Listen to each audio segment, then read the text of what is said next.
Welcome to the first episode of a new multimedia series we are calling Faculty Engaged. As SUNY's Urban Engaged campus and an anchor institution for our wonderful city, Buffalo State College is committed to serving our community and creating unique opportunities for our students to connect to the city of Buffalo and enrich their educational and personal development. For our first episode, we traveled this summer to Old Fort Niagara to visit Susan Maguire of the Anthropology Department as she led Buffalo State's Archaeology Field School. Well, it's really great to be out here with you today and find out a bit more about your field school. But I realize I've really never asked you a little bit about your history and how you got to Buffalo State and how you got interested in archaeology. So could you just kind of give me a little bit of background on you and your interests in? I came to Buffalo. I'm not from Buffalo originally. I came to Buffalo for grad school at UB. So where are you from originally? I was born in Brooklyn, and I grew up just outside of New York City in Rockland County. And archaeology it's something that I've always loved. I always got teased for spending hours reading National Geographic. Indiana Jones kind of person? Yeah, right. Yeah, absolutely. But then, life is funny, so I did my undergrad in political science, and then I wound up working in accounting. Oh. Yeah, so I was an accountant in New York City for about 8 years. I said, So this is great. so far away from accounting. Yes. So far away.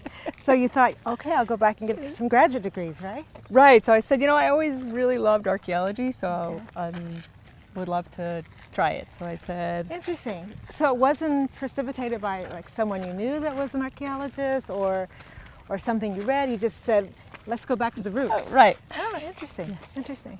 So I came to UB for grad school, and I was doing Maya archaeology, so I was traveling a lot to Belize and Nicaragua, Honduras, Syria.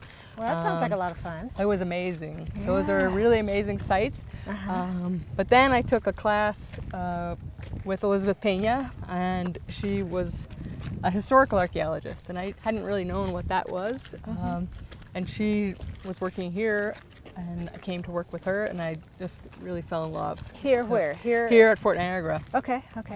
So I took a class with her on historical archaeology. During your graduate program? Yes. Okay. And so then I switched over to historical archaeology, and I really love it. I found a connection.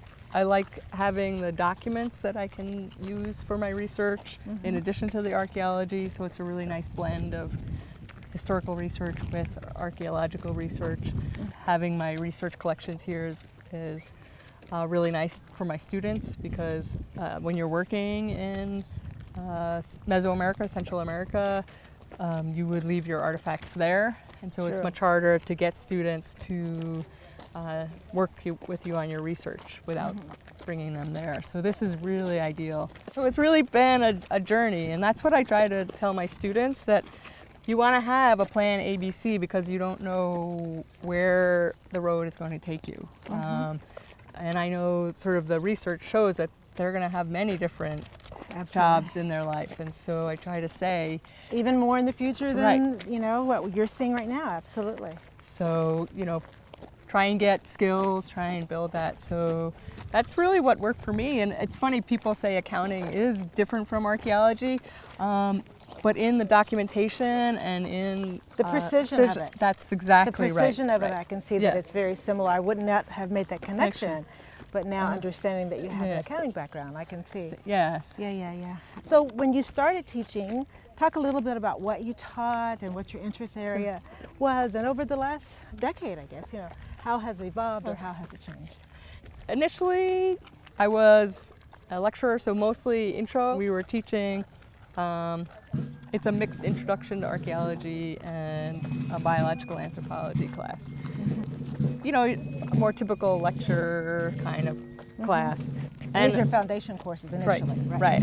So gen ed courses, lots of different majors, not necessarily students who probably knew anything about anthropology or archaeology, right? Yeah.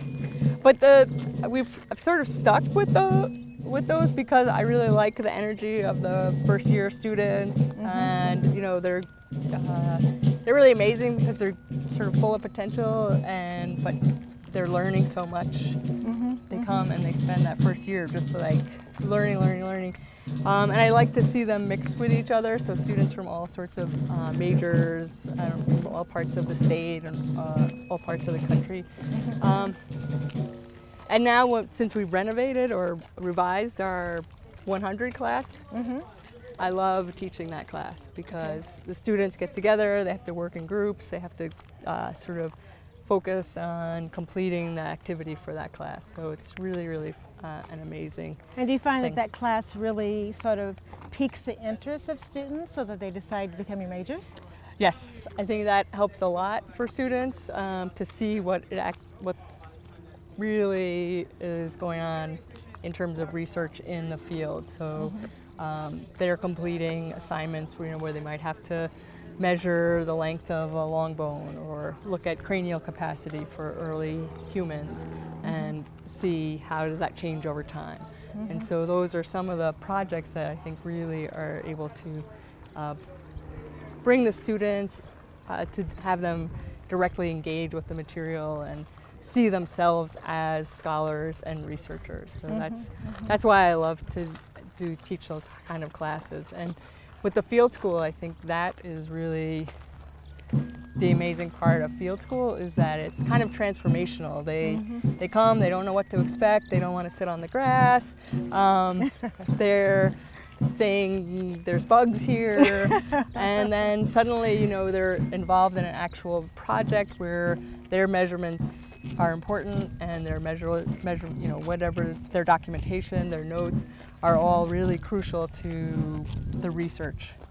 And now they take ownership and they're collaborating with each other, they're sort of checking on each other and understanding that check-in doesn't mean critiquing, but that it's helping. And so it's a really important professional skill to work together and to make a good product. And so those are the kinds of things that we emphasize. And we try and show them that this is an important skill. And so if you want to be a forensic anthropologist and become an expert witness, then you've got to be able to tell the story, right? Right.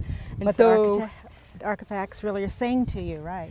So then once they see that this is a skill, then they're really engaged. And so students who didn't want to do public speaking at the beginning often are saying it's their favorite part. Well, thank you so much for sharing about how you got to where you are and the wonderful work that you're doing with our students today and every day. Well, thanks for talking. It's so great to see you. Thanks for visiting. All right.